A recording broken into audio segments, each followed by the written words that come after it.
Saudara, Provinsi Sumatera Selatan termasuk sebagai provinsi yang cepat menurunkan angka kasus COVID-19.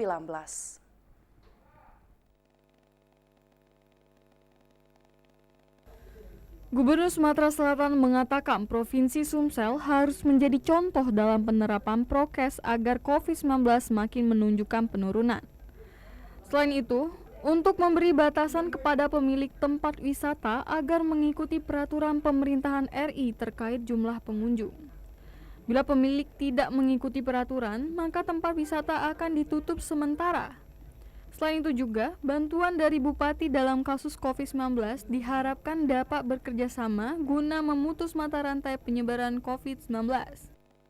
Sumatera Selatan masuk dalam 19 provinsi yang berhasil menurunkan grafik COVID. Jika ada tempat wisata yang tidak terkendali membuat konsentrasi massa yang sulit untuk dikendalikan agar dapat ditutup sementara bekerjasama dengan Pemda setempat. Jadi jangan ragu-ragu karena ini untuk proteksi kita kepada masyarakat. Masyarakat juga diharapkan selalu mematuhi prokes dan bekerja sama dalam mengantisipasi penyebaran COVID-19.